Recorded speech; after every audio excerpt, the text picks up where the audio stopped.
Hola, bienvenidos. Gracias a todos los que nos ven en este canal online donde generamos contenido de importancia para las empresas, y en el día de hoy vamos a tratar un tema de suma importancia que son las normas internas de las empresas. Bienvenido, Daniel, gracias por estar acá con nosotros. ¿Por qué nos traes este tema? Gracias, Álida. Primeramente, un cordial saludo a todas aquellas personas que nos siguen por el canal online y a aquellos seguidores también de las redes sociales. Álida, el tema que traemos hoy es de interés para las organizaciones porque trata de las normas internas que estas organizaciones deberían de tener implementado dentro de su actividad interna. ¿A qué nos referimos con normas internas? Nos referimos a políticas, procedimientos, manuales de funciones, instructivos que las empresas deberían tener implementado. ¿Qué es lo que pasa con base a nuestra experiencia? Resulta que hay distintos tipos de organizaciones. Estamos hablando pymes, medianas, empresas grandes, que normalmente estas normativas no la tienen muy aterrizada en sus prácticas y esto supone bastantes problemas. Voy a poner un leve ejemplo para ser más práctico. Por ejemplo, en los diagnósticos que sabemos hacer, preguntamos ¿cuál es la política de precios que usted está utilizando dentro de su organización? Y esto pasa en pymes y normalmente en medianas. Y muchas empresas nos dicen no tenemos definido una política de precios, no tenemos definido una política de descuentos. Cuando preguntamos, señor, ¿usted a quién le reporta? Es decir, ¿quién es su inmediato superior? Resulta que normalmente empresas familiares nos dicen, yo le reporto al dueño de la empresa, pero también le reporto al gerente comercial, pero también le reporto al hijo del dueño de la empresa. En pocas palabras, hay unos conductos de comunicación que no están claramente definidos porque no está establecida una estructura acorde a la organización. Entonces, cuando hablamos de normas internas, hablamos de que hay que establecer definiciones que tienen que ver con la estructura organizativa dentro de la empresa, definir políticas que debe considerar la empresa en sus distintos procesos significativos del negocio, definir procedimientos que nos indican los pasos a seguir que una empresa debe considerar con sus procesos, el que yo voy a hacer, el paso a paso, pero también las funciones que los trabajadores deberían tener bien en claro. Es derecho de todo trabajador saber cuáles son sus funciones, ¿no? Y muchas veces en empresas normalmente medianas e incluso algunas empresas que tienden de medianas a grandes, estas cosas no están claramente definidas. Entonces, traemos esa temática porque al final del día todos estos elementos conllevan a una serie de problemas que se aterrizan en generar pérdidas económicas dentro de la organización, esfuerzos, costos que de alguna manera la empresa tiene que obviamente cargar. Entonces, en resumen, una empresa debería considerar estas normas internas como buenas prácticas y como una medida de apalancarse y saber qué es lo que debe considerar en las operaciones, los procesos que sean eficientes, por otra parte, disponer de medidas de nivel de cumplimiento de estas normas, ¿de acuerdo? Y por otra parte, esto garantiza que se genere calidad de la información, ¿no? Pero si no consideramos todo esto, al final del día resulta que estamos llevando un día a día muy esporádico, una situación de procesos que no siguen los conductos de comunicación, se generan cuellos de botella, resulta que un jefe no sabe si reportarle al gerente o al dueño, o muchas veces el dueño agarra y se dirige con un subordinado de ese gerente, entonces los conductos de comunicación no se honran. Todo esto, Álida, tiene que ver con temas internos dentro de una organización. A nosotros nos apena, y motivo de esta temática, nos apena ver que hay bastantes organizaciones que tienen un potencial muy importante para el crecimiento, pero que se ven estancados por no disponer de estas normativas internas, ¿no? ¿Y qué sucede si una empresa sigue operando de esta forma como describes? Bien, como mencionaba anteriormente, esto puede conllevar a que ocurran situaciones de pérdidas económicas, por un lado, ¿no? Por otro lado, el crecimiento de esa empresa se puede estancar. Esto significa que no va a crecer, ¿no? Por otro lado, pueden ocurrir situaciones malintencionadas, porque al no haber procedimientos claros, ¿sí? Al no haber políticas, al no haber manuales de funciones instructivos, etcétera, no hay esos controles internos que la empresa debería considerar. Y al no haber esos controles internos, eso es fórmula perfecta para que personas malintencionadas hagan las cosas, hagan las actividades de una manera tal que pues se genere una mala intención, ¿no? Hay un caso, por ejemplo, reciente con algunos de nuestros clientes, no vamos a mencionar nombres por un tema ético, pero que, por ejemplo, situaciones de esta, no estaba claramente definida la estructura, no había funciones, no había procedimiento, conllevó a un hecho fraudulento, ¿sí? En la parte de tesorería, justamente por no implementar estos controles, ¿no? Y eso, al final del día, ¿en qué se traduce? Esfuerzo, tiempo, costos, pérdida, básicamente. Correcto. Bueno, y si una empresa no tiene los conductos de comunicación adecuados, ¿qué sale mal? ¿Qué saldría mal ahí?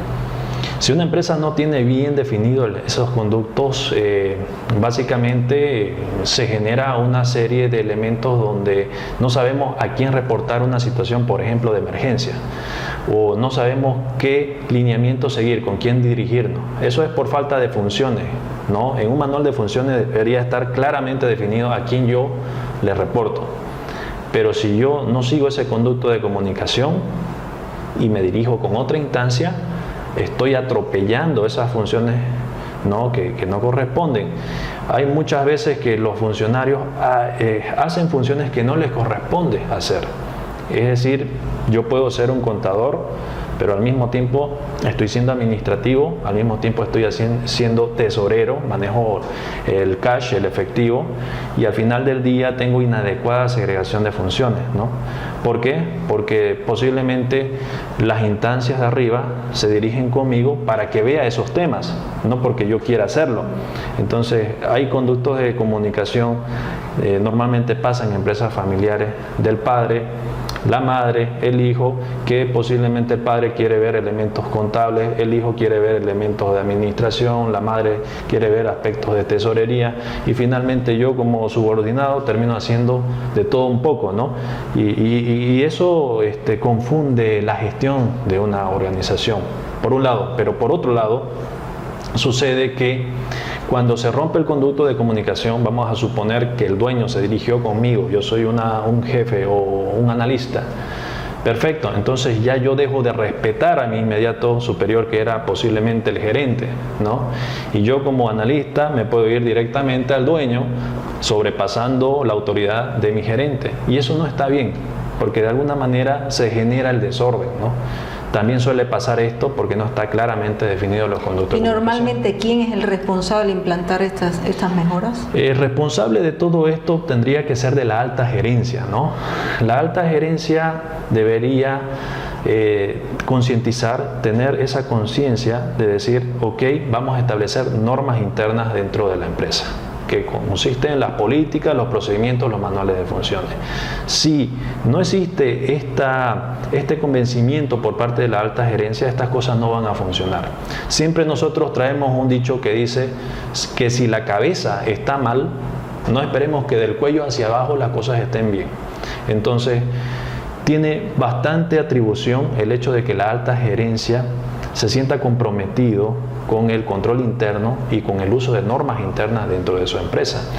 Sin embargo, es muy importante destacar, Alida, de que a veces pasa que hay una ingenuidad o una ignorancia por parte de los dueños en esto. Y ahí es donde ellos requieren un apoyo externo normalmente para que les guíe y les paute cómo aterrizar esos elementos dentro de su empresa. Oh, muy bien. ¿Y cuál ha sido el caso que más inconvenientes ha traído en estos escenarios? Bueno, básicamente han habido varios casos, ¿no? Ya mencionaba un hecho fraudulento, por ejemplo, ¿no? El otro tema, cuando estos escenarios se presentan para las empresas normalmente medianas que tienen un gran core de su negocio, un potencial, ¿de acuerdo?, de crecimiento, se ven estancados, es decir, ellos siguen ganando por su negocio, pero la varilla la tienen muy baja, sus metas están muy bajas, por así decirlo. Cuando la varilla debería ser 100, ellos están por una varilla de 10, ¿no? Entonces, básicamente no se generan los resultados que se esperan.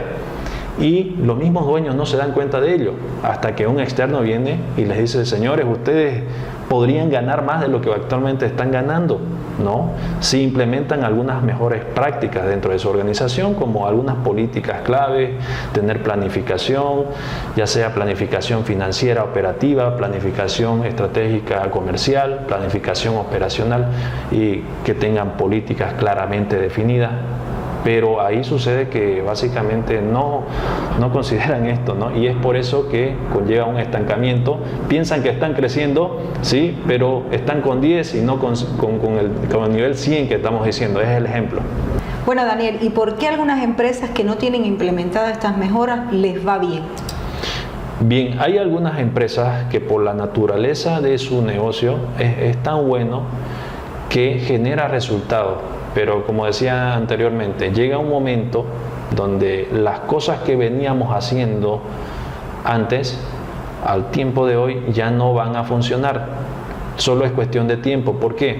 Porque la competencia, por ejemplo, que implemente todas las buenas prácticas, las normas, los procedimientos, las políticas, seguro que en algún momento determinado va a alcanzar a aquella empresa que no lo hace. Esa es una definición bien clara. Si es que existen organizaciones que dicen, y me pasa muy a menudo, Álida, los dueños dicen: yo no necesito esto, ¿sí? Pero llega un momento donde básicamente se sienten con problemas de, por ejemplo, tienen cuellos de botella, tienen problemas de liquidez, resulta que dicen: no tengo tiempo de hacer esto, aquello, y están en esa afán de apagar incendios, ¿no? Cuando llega un momento así es porque ya están en la última fase de resistencia, pero llega un momento tan crítico que ya hacer las cosas como venían haciendo ya no les va a servir y se estancan, quedan en ese estancamiento. Bueno, para ir finalizando con este tema, ¿qué mensaje le llevarías tú a los dueños de las empresas? Bien, yo quisiera transmitir a básicamente a aquellos dueños de empresas, a los accionistas, que consideren la implementación de políticas, procedimientos, manuales de funciones instructivos dentro de sus organizaciones. Hay un dicho que dice que lo que no se define no se puede medir y lo que no se mide no se puede mejorar. Entonces, en ese afán es muy importante definir todos estos elementos, porque no son más que controles internos que una empresa debería de tener. Esto garantizará eficiencias en sus procesos, garantizará un adecuado y razonable nivel de cumplimiento de las normas internas, y también garantizará que se genere calidad de la información. Entonces, el llamado es global en sí. Si bien hemos hablado que normalmente esto pasa en las empresas pymes y medianas, y también de medianas hacia grandes, el llamado es en general para todas las organizaciones, ¿no? Para que se considere siempre la utilización, la creación, la implementación de estos lineamientos internos para su cumplimiento, y esto conllevará a mejores resultados. Muchas gracias, Daniel, y gracias a todos los que nos han visto a través del canal. Todos los comentarios serán bien recibidos. Por favor, al correo que aparece en pantalla nos pueden escribir y comentarnos acerca de este tema. Muchas gracias. Muchas gracias.